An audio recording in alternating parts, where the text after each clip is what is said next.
장막절이란 무엇을 의미하냐? 신랑 예수와의 혼인잔치와 이 땅에 세워질 천년 왕국 시대를 의미한다. 장막절은 여러 가지 이름으로 불리게 되어집니다. 초막절, 수장절, 만민절. 이는 여호와의 가을절기의 완성이며 모든 절기의 마무리를 의미한다. 그래서 장막절은요, 하나님께서 계획해 놓으신 우리의 무엇을 완성시키는 절기입니까? 구원을 완성시키는 절기이며 하나님의 백성들에게 최고의 축복의 은혜를 주시는 날이기도 하다. 여러분들, 구정이 되어지면 어린아이들은 부모님한테 세배합니다. 왜요? 복 받으려고. 우리에게 가장 큰 은혜와 축복과 기름 부으심을 부어주시길 원하는 날이 있는데 그 날이 장막절입니다. 그래서 하나님은 뭐라고 말씀하십니까? 구정 때 다들 부모님 집에 모이잖아요. 덕담을 해주고 부모님이 축복해 주잖아요. 예, 부모님 감사합니다. 동일하게 하나님 말씀하십니다. 너희는 여호와의 성회로 모이라. 내가 너희를 축복하리로다.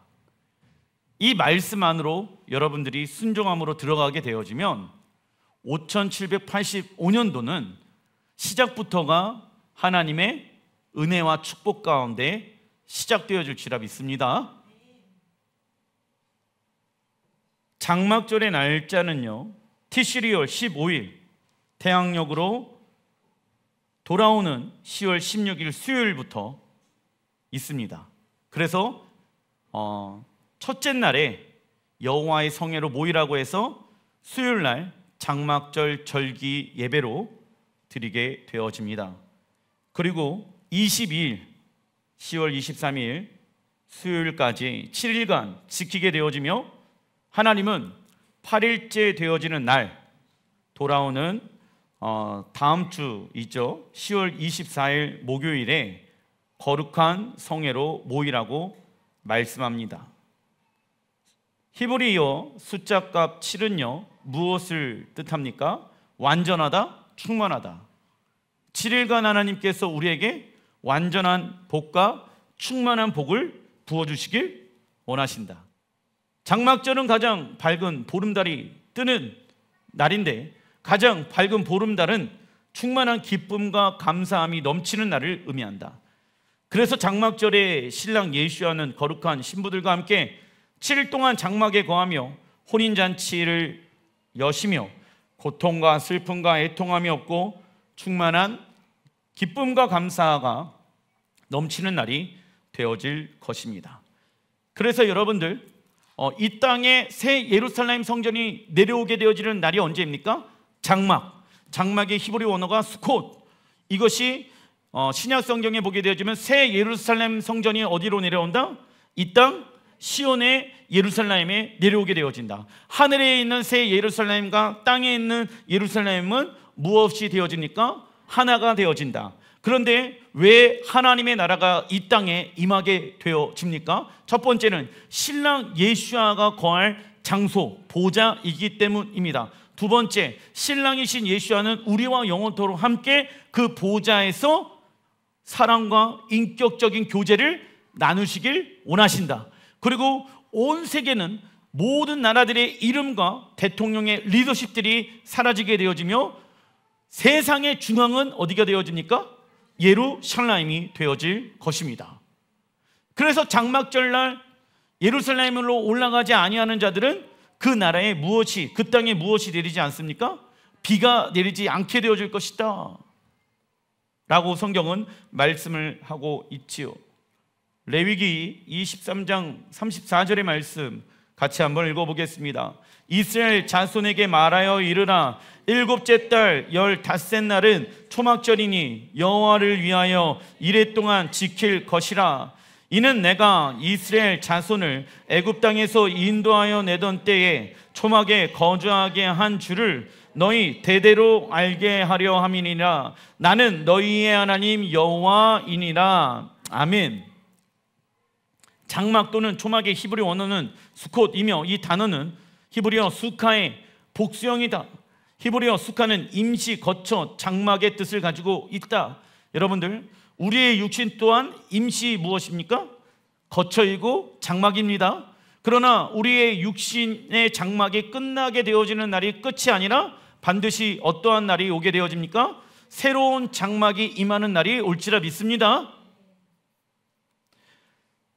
장막절은 들에 나가 나뭇가지를 꺾어서 임시 거처를 짓고 일주일 동안 거기에서 거주하는 절기이다.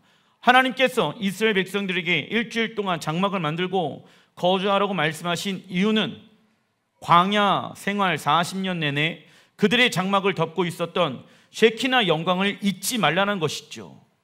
반드시 너희들의 광야 생활에 불기둥과 구름기둥으로 인도하셨고 하나님의 영광이 너희 각 처소에 임했던 그 날이 영원토록 임하는 날이 온다는 거예요. 그 날을 무엇하라? 기억하라. 그 날을 사모하라. 그래서 여러분들 수풀로 이 장막을 만들게 되어지는데 지붕은 거의 만들어 놓지 않습니다. 그리고 잘 때마다 계속 무엇을 바라봅니까? 하늘을 바라보면서 해와 달과 이 별의 변화를 통해서 하나님이 이 땅에 언제 오시는가, 하나님의 쉐키나 영광이 이 땅에 언제 오시는가를 이 수콧을 만듦으로 하늘에 집중하는 자로 하나님이 우리를 부르시고 계신다라는 것이죠. 하나님의 쉐키나 영광, 히브리 언어로 카도브, 뜻은요, 적어놔 주십시오. 무거움. 하나님의 쉐키나 영광이 무엇하다? 무겁다라는 것이죠. 그러나 이 무거움은 이 땅에서 말하는 무거움과 다릅니다. 우리에게 부어지는 하나님의 쉐키나 영광은 너무나도 가볍고 우리에게 무엇을 줍니까? 자유와 쉼을 허락하십니다. 아무것도 못하는 거예요. 그래서 성령 사역하고 사람들이 기도하다 이 하나님의 영광으로 충만해서 넘어지고 쓰러질 때가 있습니다. 특별히 성경에 보게 되어지면 대속죄일 날 대제사장이 그 속죄를 위해서 지성소 가운데 들어가게 되어집니다. 그때 대제사장이 쓰러집니다. 성경에 왜 쓰러질까?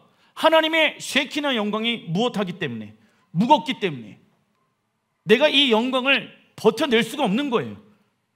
그런데 놀라운 것은 무엇이냐면 내가 쓰러져 있을 때, 내가 엎어져 있을 때 내 몸 안에 있는 무엇이 빠집니까? 의지와 힘과 생각과 마음이 다 내려놓게 되어집니다. 가장 편안한 자세이죠. 그때 하나님이 우리에게 무엇을 주십니까? 자유와 쉼을 허락하신다는 것이죠. 세상의 무거움과 완벽하게 다른 그 무거움을 우리에게 주시길 원하신다. 여러분들 하나님 앞에 여러분의 모든 힘을 빼는 시간들이 되시길 바랍니다. 그래서 우리가 하루 동안 겪은 일로 인해 인생의 무게가 느껴진다라고 하면 이 무거움을 어디에 던져버려야 합니까? 십자가에 던져버리고 하나님의 충만한 인재 가운데 들어가길 우리는 힘써 해야 합니다. 그리고 요한계시록 7장은 장막절에 대해서 다음과 같이 말씀합니다. 계시록 7장 4절의 말씀 읽어봅시다. 이스라엘 자손의 각 지파 중에서 인치심을 받은 자들이 14만 4천이니 큰 소리로 외쳐 이르되 구원하심이 보좌에 앉으신 우리 하나님과 어린 양에게 있도다 하니. 자, 이스라엘 자손들이 인치심을 받아서 14만 4천 명이 주님 앞에 큰 소리로 외쳐 이르되 구원하심이 보좌에 앉으신 우리 하나님과 어린 양께 있도다. 누가요? 이스라엘 자손의 각 지파, 회복되어진 이스라엘 백성들이 예수야를 바라보면서 구원하심이 보좌에 앉으신 우리 하나님과 어린 양 되신 예수야께 있습니다. 할렐루야. 그들의 입술 가운데 이러한 고백들이 나오게 되어진다. 그래서 예수야께서 이 땅 가운데 오실 때 유대인들이 어떠한 고백을 하게 되어집니까? 주의 이름으로 오시는 이를 찬송하리로다. 이것이 히브리 언어로 바르카바 베셈 아도나이. 따라해 주십시오. 바룩하바 베셈 아도나이. 이 고백을 유대인들이 하게 되어졌을 때 누가 오신다? 예수야가 오신다. 그래서 우리는 하나님 유대인들이 바룩하바 베셈 아도나이를 외치게 하여 주십시오. 그날이 속히 오게 하여 주십시오. 왜요? 그 고백을 해야지 예수야께서 그들을 구원하기 위해 이 땅에 오실 수 있기 때문입니다. 15절에 그러므로 그들이 하나님의 보좌의 앞에 있고 또 그의 성전에서 밤낮 하나님을 섬김에 보좌에 앉으시니가 그들 위에 무엇을 치십니까? 장막을 치시리니. 이스라엘의 12지파가 회복되어지고 난 이후 각 나라와 족속과 백성과 방언이 나와 주님을 높이기 시작합니다. 이때 외치는 소리가 구원하심이 보좌에 앉으신 우리 하나님과 어린 양 예수야에게 있도다 있지요. 이것을 히브리어로 말한다라고 하면 호샤나입니다. 이 뜻은요, 적어놔 주십시오. 우리를 구원하소서. 하나님께서 계시는 성전에 하나님을 밤낮으로 섬기는 자들이 있지요. 그들이 밤낮 쉬지 아니하고 하나님은 거룩하신 분이십니다 라고 외칠 수 있는 이유는 하나님이 너무나 매력적이며 아름다우신 분이시기 때문입니다. 거룩은 무엇을 말합니까? 세상에 어떠한 것도 비교할 수 없는 것을 거룩이라고 이야기합니다. 하나님, 돈보다 비교할 수 없는 어마어마한 물질을 가지고 계신 분 누구이십니까? 하나님이십니다. 하나님은 꽃보다 훨씬 더 아름다우신 분이십니다. 그것을 한마디로 표현할 수밖에 없다라는 거예요. 그게 어떠한 단어입니까? 거룩하다. 거룩하다. 이 한마디로만 표현할 수밖에 없게 되어질 것입니다. 그래서 우리는 다른 것에 우리의 마음을 빼앗길 수가 없지요. 그리고 그들은 졸지도 아니하고 피곤해하지도 아니하고 뒤를 돌아보지도 않습니다. 그래서 주를 앙망하는 자들은 무엇하지 않습니까? 지치지 않습니다. 그러나 우리가 지칠 때가 있습니다. 언제 지치게 되어질까요? 무엇을 따라 살아가게 되어졌을 때? 세상의 뜻, 자신의 뜻을 살아가게 되어졌을 때 인생 힘이 들다, 인생 지친다 라고 얘기합니다. 여러분들, 우리 예수야를 믿는 사람들이 간혹가다 우리의 입술 가운데 어떤 말을 하고 있는가를 점검해 봐야 합니다. 힘들다, 어렵다, 인생 빡세다 이런 얘기를 많이 한다라고 하면 내 인생은 왜 지쳐 있을까? 자신의 뜻을 위하여 살아왔기 때문에 내 인생이 피곤하고 지치게 되어집니다. 그러나 주님을 앙망하는 자들은 하나님은 무엇을 주십니까? 새로운 힘을 주시는 거예요. 새로운 힘은 무엇입니까? 돌파의 역사에 있죠. 하나님, 이 문제는 내가 해결할 수 있는 게 아닙니다. 하나님 도와주십시오. 물론 내가 해결할 수도 있겠죠. 하지만 의지적으로 하나님의 역사하심을 구하는 삶을 살아가야 하는 것입니다. 요한계시록 21장 2절의 말씀 읽어봅시다. 시작. 또 내가 봄에 거룩한 성 새 예루살렘이 하나님께로부터 하늘에서 내려오니 라고 나와 있죠. 여러분들, 어떤 사람들은요, 우리가 천국에 올라간다, 올라가겠죠.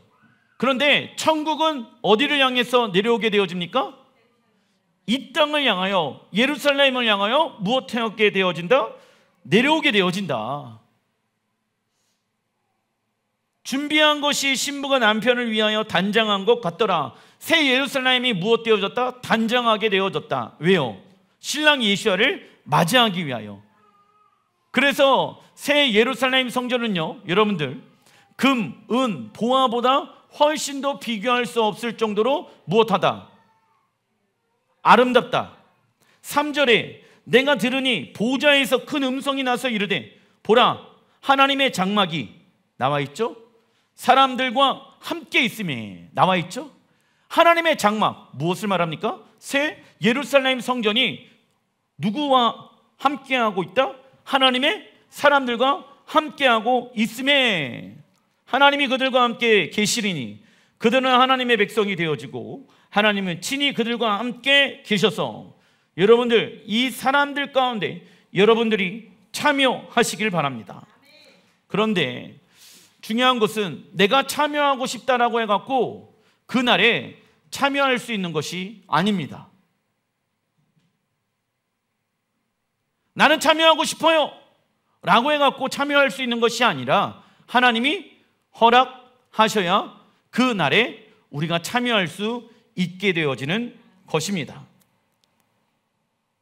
우리는 예수와의 재림과 요한계시록을 여호와의 절기의 관점으로 보지 않는다라고 하면 마지막 때에 대한 그림을 잘못 해석할 수 있게 되어진다.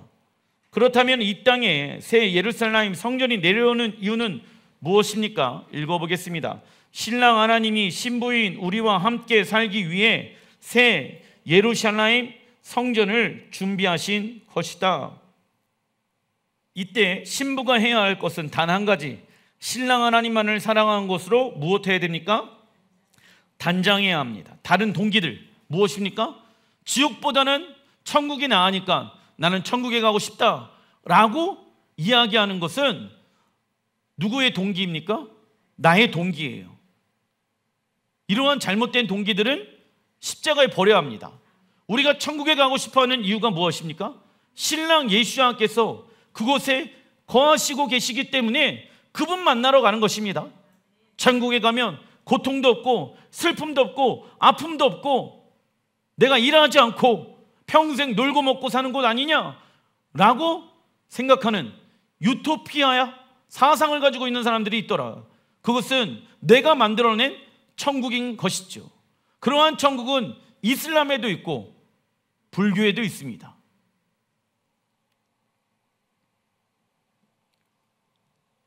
그런데 어떤 이는 육체의 자아를 죽이고 하나님의 말씀에 순종하는 것을 기껏해야 천당에서 상급이 큰 사람이라고만 생각해버리고 이를 중요하게 생각하지 않습니다. 그러나 성경은 믿음과 행함 이 두 가지가 다 있어야 한다라고 구원받을 수 있다라고 말씀하고 있죠. 믿음으로 구원을 얻었기 때문에 마음껏 죄를 지으며 살아도 구원을 얻는다는 논리는 스스로에게 무엇하는 것입니까? 속는 것입니다. 그리고 장막절에는 스가랴 말씀을 묵상합니다. 스가랴 14장 1절의 말씀 읽어보겠습니다. 여호와의 날이 이르리라. 그날에 내 재물이 약탈되어 내 가운데서 나누리라. 성읍이 함락되며 가옥이 약탈되며 부녀가 욕을 당하며 성읍 백성이 절반이나 사로잡혀 가려니와 남은 백성은 성읍에서 끊어지지 아니하리라. 아멘.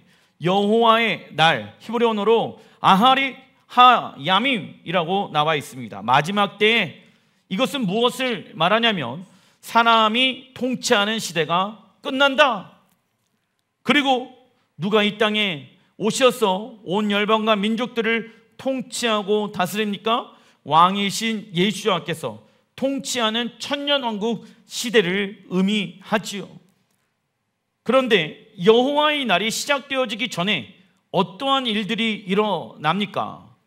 스가랴 14장에 기록되어져 있는 말씀들은요, 하나님의 말씀에 순종하기 위해 생활 터전이었던 바벨론의 삶을 버리고 이스라엘 백성들이 이스라엘로 돌아와 성전을 재건하고 있는 백성들에게 하나님은 축복된 미래를 약속하지 아니하십니다. 이게 과거에 있었던 일이지만 여호와의 때 사람의 통치의 시대가 끝나게 되어지고 예수가 통치하는 그날이 오게 되어졌을 때 이스라엘 백성들의 삶 가운데 어떠한 일이 일어납니까? 재물이 약탈되어지고 성읍이 함락되어지고 가옥이 약탈되어지고 부녀가 욕을 당하며 성읍 백성이 절반이나 사로잡히게 되어질 것입니다. 알리야에서 돌아왔는데 유대인들이 그 이스라엘 땅에서 이러한 일, 이러한 고난과 어려움을 겪게 되어진다라는 것이죠. 마지막 때 이스라엘 백성들이 3분의 2는 멸망하고 3분의 1은 불 가운데서 던져 구원을 얻게 될 것입니다. 이 모든 고난과 환난은 유대인들의 불순종으로 인해 시작되어진 것이죠. 하나님의 의도적인 계획이 아니라 이 모든 것들은 이스라엘 백성들의 무엇에 의해 불순종으로 인해 시작되어진 것입니다. 하나님께서 종종 우리의 삶 가운데 이러한 고난을 허락하시는 이유는 무엇입니까? 영적으로 성장하기 위함입니다. 그러나 여러분들, 이 고난은 영원하지가 않습니다. 히브리어 숫자값 10일 동안 하나님께서 적그리스도에게 하나님의 백성들을 괴롭게 하는 때가 올 것이다. 정해져 있는 기간, 고난과 고통의 시간들은 무엇되어져 있다? 정해져 있다, 제한되어져 있다라는 것이죠. 왜요? 그 시간을 통해서 무엇하라고? 하나님이 우리에게 고난을 허락하시는 이유는 우리가 믿음으로 무엇하라? 성장하길 원하신다라는 것입니다. 그래서 우리의 삶 가운데도 성장통이라는 것이 있지요. 위기가 기회라고 이야기합니다. 왜? 위기를 통해서 어떤 사람은 하나님의 말씀에 순종함으로 기회를 얻게 되어지는 것입니다. 정해져 있는 기간 동안 하나님은 우리에게 말씀하시는 거예요. 이 땅 정해져 있는 시간 안에서 너희들의 신앙이 자라나길 원한단다. 머물러 있지 말아라. 예를 들면 아이가 아파서 수술을 받아야 합니다. 아이가 수술을 받고 싶지 않다고 울면서 떨어지지 않으려고 해도 부모는 어떻게 해야 됩니까? 의사의 손에 그 아이를 맡겨야 합니다. 그리고 부모는 그 아이를 지켜볼 수밖에 없다. 이처럼 우리가 고난 가운데 해야 할 것은 나의 믿음이 올바르게 세워져 있는가를 먼저 확인해 봐야 한다. 근데 어떤 사람은요, 고난이 딱 오면은 누구부터 원망합니까? 하나님부터 원망하는 못된 버릇을 가지고 있는 사람들이 있어요. 고난과 고통은요, 우리가 동일한 실수를 반복하지 않게끔 우리를 무엇해 줍니까? 보호해 줄 것이며 우리의 믿음을 더욱더 성장시키며 강하게 할 것입니다. 요한계시록 3장 19절에 무릇 내가 사랑하는 자를 무엇하신다? 책망하여 징계하노니 그러므로 내가 열심을 내라 회개하라 나와 있죠? 사랑하는 자에게 하나님이 무엇을 주십니까? 책망과 징계를 주십니다. 가장 무서운 것은 무관심이에요. 신경을 쓰지 아니하는 거예요. 그래서 하나님, 나에게 왜 이러한 책망과 왜 이러한 징계를 허락하셨습니까? 하나님이 우리를 사랑하시기 때문에. 내가 그때 무엇을 해야 됩니까? 열심히 회개하라. 회개란 무엇을 말합니까? 하나님의 말씀으로 돌이켜야 된다. 그래야지 징계와 이러한 어려움을 통해서 우리의 영혼이 무엇 되어진다? 성장하게 되어진다. 그러면 하나님은 그 사람에게 하나님의 물질과 복을 허락하시겠죠. 하나님과 동행하는 우리의 여정에는 고난의 여정과 축복의 여정이 있습니다. 우리의 죄로 인해 쓰러지고 넘어지더라도 예수의 십자가의 능력으로 다시 일어나 고난의 여정을 마치게 되어진다라고 하면 반드시 하나님은 우리에게 영원한 축복을 허락하실 것입니다. 그래서 우리는 징계와 고난 가운데에서도 무엇할 수 있습니까? 기뻐할 수 있어야 됩니다. 이거 믿음이 있어야지 가능한 것이죠. 그러나 어떤 이는 하나님의 징계와 고난을 받을 때 기뻐하지 아니하고 분노하며 하나님이 자신을 버렸다, 거절했다라고 생각합니다. 그래서 우리는 하나님의 기쁨을 위하여 창조되었다는 것을 잃어버리게 되어지면 우리의 마음이 사단에게 너무나도 쉽게 빼앗기게 되어질 것입니다. 스가랴 14장 1절에 여호와의 날이 이르리라. 내가 이방 나라들을 모아 예루살렘과 싸우게 하리니. 하나님은 예수와의 재림 직전에 이방 나라들이 모여 예루살렘 성전을 공격할 것을 말씀한다. 그런데 지금 이스라엘을 공격하는 팔레스타인의 하마스, 레바논의 헤즈볼라, 예멘의 후틴 반군, 그리고 이 나라들 뒤에서 무기와 돈으로 지원하고 있는 이란과 사우디아라비아와 싸우고 있는 전쟁이 아마겟돈 전쟁의 서막이라고 한다라고 하면 앞으로 이스라엘은 더 많은 아랍 민족에 의해 공격을 당하고 수치를 겪게 되어질 것입니다. 저는 지금 일어나고 있는 이 전쟁이 만약 아마겟돈 전쟁의 서막이라고 한다고 하면은 스가랴 14장의 말씀 1절부터 2절의 말씀들이 예언이 성취되어질 것입니다.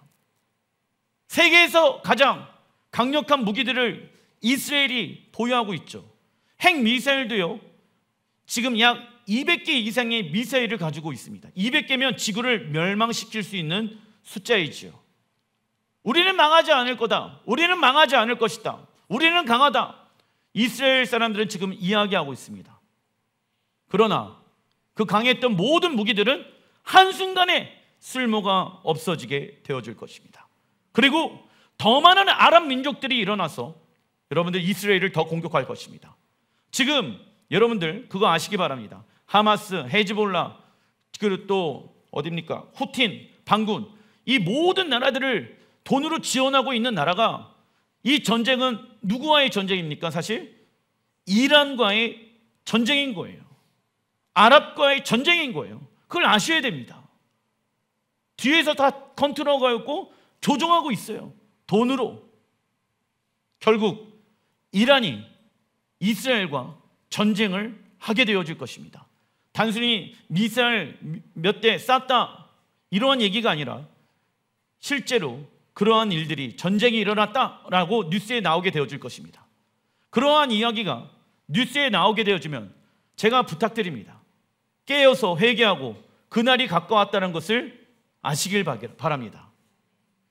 요한계시록 12장 7절에 하늘에 전쟁이 있으니 미가엘과 그의 사자들이 용과 더불어 싸울세. 마지막 때 이스라엘 땅에서 일어나게 되어지는 아마겟돈 전쟁은요, 어떠한 전쟁과 연결되어져 있습니까? 하늘의 전쟁. 아마겟돈 전쟁은 하나님이 말씀하시는 거예요.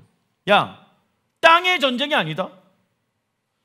땅에 일어나는 그 전쟁을 통해서 하나님은 우리에게 사인을 주시죠. 때가 가까이 오고 있다. 때가 가까이 오고 있다. 그러면 이 뒤에서 악한 영이 영적 전쟁하고 있다는 거예요. 그래서 우리는 이때 하늘 군대로 정렬되어져서 우리의 무기는 무엇이 되어야 합니까? 기도와 예배와 경배와 금식과 찬양을 통해서 여호와의 깃발을 흔드는 걸 통해서 성경에 보게 되어지면 너희들의 기도가, 우리의 기도가 화살이 되어져서 그 지역을 향해, 그 영혼을 향해 날아가게 되어질 것이다 라고 말씀하고 있습니다. 우리는 그래서 지금 일어나고 있는 이 땅의 전쟁에서 하늘 전쟁에 참여하는 자가 되어야 될지라 믿습니다. 예, 이 전쟁은 육의 싸움이 아닌 거예요. 그래서 우리는 영적인 하나님 나라의 군대로, 영의 군대로 하늘 전쟁에 지금 참여하고 있는 것입니다.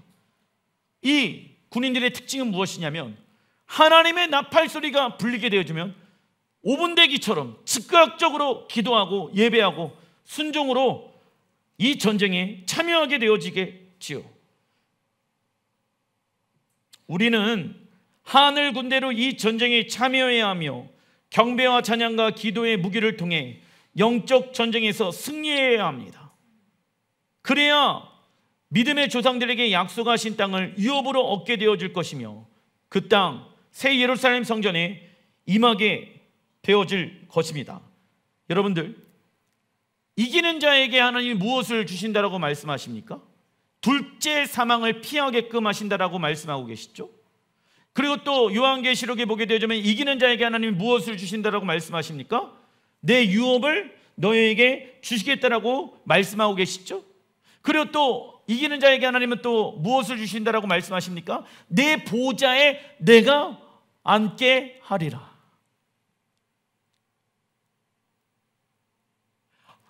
예루살렘 성전 지성소 가운데 왕만이 들어갈 수 있는 곳에 누구를 앉게 하신다?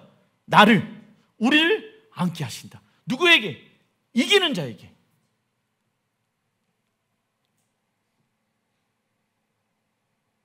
이 전쟁에 대해서 에스겔 38장은 다음과 같이 말씀합니다. 에스겔 38장 2절의 말씀. 인자야, 너는 마곡 땅에 있는 곧 로스와 메섹과 두발 왕에게로 얼굴을 향하고 그를 쳐서 예언하여 이르기를, 주 여호와의 말씀에 로스와 메섹과 두발 왕 고가 내가 너를 대적하여.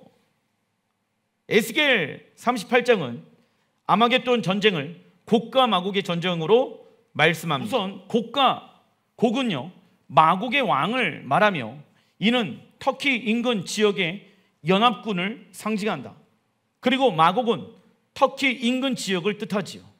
그래서 적그리스의 영은 이스라엘과 싸우기 위해 터키 인근 지역에 누구를 모으기 시작할까요? 터키 인근의 무슬림들,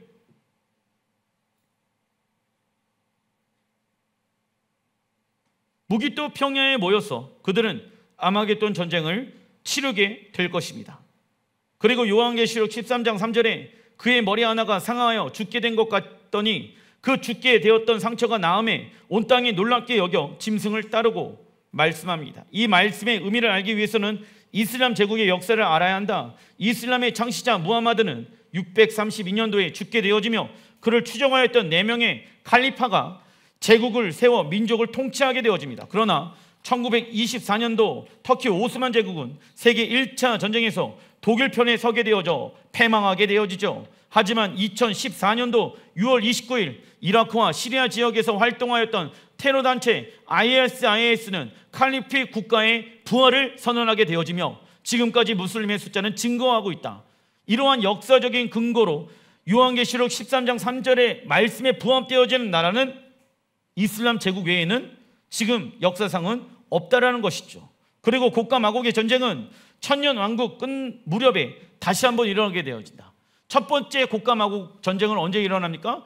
예수와의 재림 직전에. 두 번째 곡과 마곡의 전쟁은 언제 일어나게 되었습니까? 천년 왕국이 끝난 후에. 아시겠죠? 다시 한번 사단이 무정행에서 풀려나서 이 땅을 백성들을 미혹해 해서 공격하게 되어질 것이다. 그리고 예수께서 완벽하게 하루에 한 날 그 사단을 멸하시고 백보자 심판을 여실 것입니다. 요한계시록 20장 7절 천년이 참에 나와 있죠? 천년이 참에 사단이 그 옥에서 놓여 나와서 땅의 사방 백성 곡과 마곡을 미혹하고 모아 싸움을 붙이리니 그 수가 바다의 모래 같으리라 말씀합니다. 무저경에서 놓은 마귀가 다시 한번 이방 나라들을 모아 예루살렘 성전을 공격하지만 하늘에서 불이 내려와 완벽하게 그들을 소멸하게 될 것입니다. 스가랴 14장 3절의 말씀, 그때 여호와께서 나가사 이방 나라들을 치시되 나와 있죠. 아마겟돈 전쟁에서 주님이 무엇 하십니까? 승리의 왕으로 오실 것이다. 이 왕의 전쟁 날에 싸움과 같이 하시리라. 4절 그날에 그의 발이 예루살렘 앞 곧 동쪽 감난산에 서실 것이요. 하나님의 발이 예루살렘 앞 곧 동쪽 감난산에 서게 되어질 것이다. 왜요? 우선 유대인들은 이 말씀을 해석을 못합니다. 왜냐하면 하나님은 어떻게 눈에 보이는 형체로 오시지? 하나님의 발이 어떻게 생겼지? 그래서 해석을 못해. 근데 우리는 그 발이 누구라는 것을 알고 있습니까? 예수와. 근데 그분이 왜 동쪽에 해가 뜨는 감난산 위에 오실까요? 내가 본 그대로 다시 오리라 라고 예수와께서 감난산에서 승천하셨기 때문입니다. 그리고 감난산의 동쪽으로 오신다라고 말씀하고 계시잖아요. 왜 동쪽으로 오실까요? 그 예수와께서 재림하신 그 날에 온 땅은 어떻게 되어집니까? 흑암과 같이 어두워지게 되어질 것입니다. 해는 빛을 잃어버리게 되어지고 달과 별은 빛을 잃어버리게 되어집니다. 그리고 깜깜한 어둠같이 이 땅의 어둠이 흑암의 영이 임하게 되어지는데 가장 어두울 때 예수와께서 동쪽에 무엇이 뜹니까? 해가 뜨는 것처럼 하나님의 빛으로, 세상의 빛으로, 너희는 세상의 빛과 소금이니라. 세상의 빛으로 오셔서 어두운 세상을 환하게 밝게 하실 것입니다. 그분이 오시고 난 이후에는 예루살렘 가운데 임하였던 하나님의 영광이 해와 달에 비치는 빛보다 더 크기 때문에 열방은 계속해서 그 영광의 빛 가운데 충만하게 되어질 것이며 그의 발이 감난산에 오게 되어짐으로 큰 지진이 일어나서 예루살렘 성전이 마치 망대와 같이 우뚝 솟아나게 되어질 것입니다. 왜 예루살렘이 세계에서 가장 큰 산이 되어질까요? 열방에서 모이라, 열방에서 모이라. 우리가 가야 할 곳은 어디입니까? 시온, 예루살렘 성전이기 때문입니다.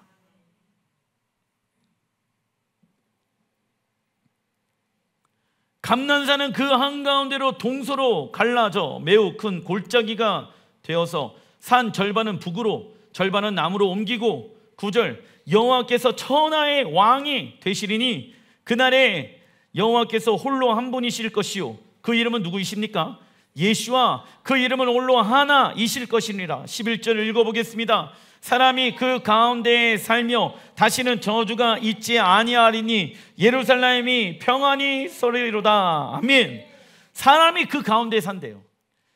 예수야는 첫 번째 곡과 마곡의 전쟁에서 지상재림하셔서 전쟁의 용사로 나타나 이스라엘을 구원하실 것입니다. 이 날이 언제일까요? 대속죄일. 이스라엘 백성들이 속죄하고 회개하게 되어지는 그날. 그래서 요한계시록에 보게 되어지면 포도주 틀이 나오지요. 그 포도주 틀이 왜 이 아마겟돈 전쟁과 연결되어져 있을까요? 여러분들, 장막절은 무엇을 수확하는 절기입니까? 과일, 나무, 열매. 그 중에 가장 귀한 포도나무. 포도나무는 예수야를 상징하죠. 그래서 그 열매를 따서 포도주 틀에 짭니다. 그래서 무엇을 얻습니까? 포도주, 생명, 예수야의 생명을 상징하는 포도주를 얻게 되어집니다.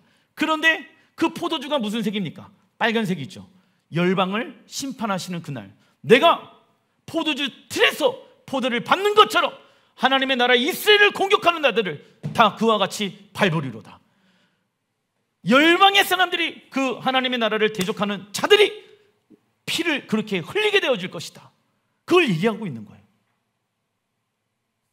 그 말씀이 무엇과 연결되어져 있다? 대속죄일과 연결되어져 있다라는 것이죠. 그런데 스가랴 14장의 이 말씀들이 무슨 절기 때 성취되어집니까? 장막절에 성취되어진다. 우리가 그 안에 살게 되어질 것이다.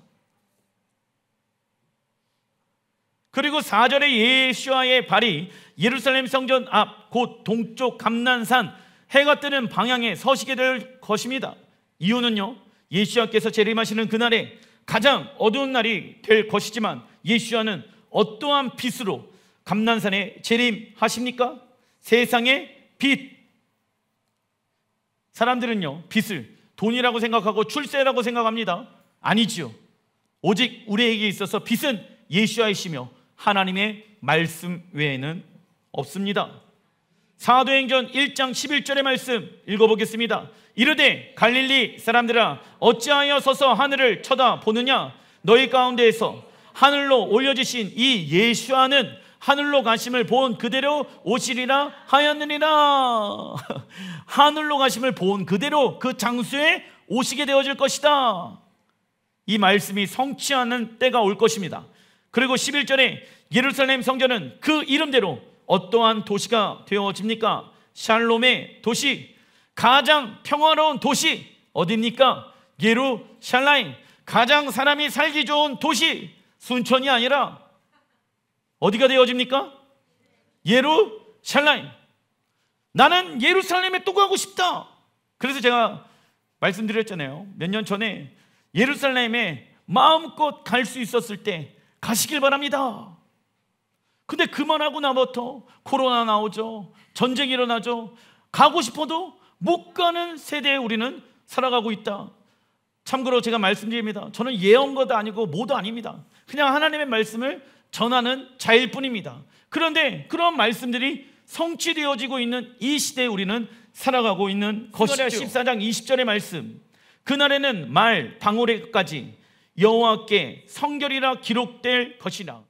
여호와의 전에 있는 모든 소리, 제단 앞, 제단이 무엇되어집니까? 회복되어지는 거예요. 그 제단에 무엇을 드릴까요? 희생 제사. 희생 제사는 피해졌다. 맞다 아니다? 아니에요.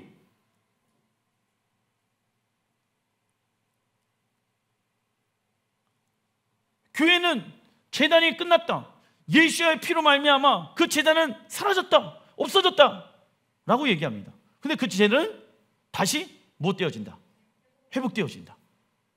왜요? 땅의 제사장인 이스라엘의 레위 사람들을 통해서 하나님 앞에 예배하게 되어지고, 우리는 하늘 제사장으로 하나님을 예배하게 되어질 것입니다. 역할이 다른 것이죠. 제단 앞 주발과 다름이 없을 것이니 예루살렘과 유다의 모든 소리 만군의 여호와의 성물이 될 것인즉, 제사 드리는 자가 와서, 나와 있죠? 제사 드리는 자, 레위인이죠. 이 솥을 가져다가 그것을 고기로 삶으라. 그날에는 만군의 여호와의 전, 만군의 여호와의 전 무엇입니까? 무엇이 회복되어진다? 예루살렘 성전이 회복되어진다. 그래서 새 예루살렘 성전이 부분적으로 회복되어진다. 완벽하게 회복되어지는 것은 아까 요한계시록에 읽었던 것처럼 천년이 차고 난 이후에 이 땅에 새하늘과 새 땅이 임하게 되어질 것입니다. 아시겠죠? 그리고 가나안 사람, 이 가나안 사람은 원어의 잘못된 번역입니다. 원래 장사꾼이에요. 성전에 장사꾼이 있으면 됩니까? 안 됩니까? 안 된다라고 예수와께서 말씀하셨거든요. 예수와의 재림의 때에 말 방울까지 여호와께 성결이라고 기록되어져 있습니다. 당시 예루살렘 사람들에게 이동 수단은 말이며 그 말에 방울을 달아서 말이 지나가는 것을 알렸습니다. 그런데 이러한 사소한 물건까지 그때가 되어지면 거룩해질 것입니다. 그래서 우리는 그날을 위하여 거룩한 삶을 사모해야 한다. 신부가 거룩을 사모한다는 것은 거룩하신 누구를 사모하는 것과 같습니까? 예수와. 거룩한 기준은 무엇이 되어야 합니까? 하나님의 말씀이 되어야 하며, 여러분들 교회를 다닌다라고 해갖고 거룩할 수가 있다 없다? 없습니다. 하나님의 말씀으로 우리의 삶을 돌이켜야지, 회개의 삶을 살아가야지 우리의 삶이 거룩해질 수가 있는 것이죠. 신부들은 하나님의 말씀으로 자신의 삶을 단장하기 시작합니다. 그리고 천년왕국 시기가 되어지면 무엇이 회복되어집니까? 여호와의 성전과 희생 제사가 회복되어질 것입니다. 그리고 이 땅에는 하나님의 영광으로 충만하게 되어집니다. 그러기 위해서는 대속죄일날 이스라엘 백성들이 무엇을 해야 된다? 회개를 해야 된다. 여러분들, 기독교 부흥의 역사를 보게 되어지면 그 중심에 무엇이 있었다? 회개가 있었다. 그래서 마지막 때 일어나게 되어지는 큰 부흥은 이스라엘 민족들이 집단으로 회개함으로 일어나게 되어져서 그 이스라엘에 무엇이 일어나게 되어집니까? 부흥이 일어나게 되어집니다. 근데 그날이 언제입니까? 대속죄예요. 기독교의 역사를 통해서 우리는 알 수가 있지요. 이게 놀라운 계시인 거예요. 그리고 그 이후에 장막절이 임하여서 스가랴 14장의 말씀들이 이루어질 것입니다. 고린도후서 5장 1절 읽어보겠습니다. 만일 땅에 있는 우리의 장막의 집이 무너지면 하나님께서 지으신 집 곧 손으로 지으신 것이 아니요 하늘에 있는 영원한 집이 우리에게 있는 줄 아느니라. 아멘. 그 하늘에 있는 집이 어디로 내려온다? 요한계시록을 보게 되면 이 땅 시온에 내려오게 되어진다. 우리의 육체는 임시 거처일 뿐 영원한 처소는 하나님의 나라에 있습니다. 그리고 하늘에 있는 우리의 영원한 집의 이름은 새 예루살렘 성전이지요. 하늘은 하나님의 임재와 능력을 경험할 수 있는 초자연적인 영적인 영역이며, 땅은 인간의 혼과 육의 것들이 물질로 이루어진 물리적인 영역입니다. 그래서 하늘에서 이루어진 하나님의 나라는 이 땅과 무엇 되어지며 통일되어지며 하나 되어지며, 그때는 하나님의 나라의 정부의 역할을 감당하는 곳이 예루살렘 성전이 되어질 것입니다. 기도하겠습니다.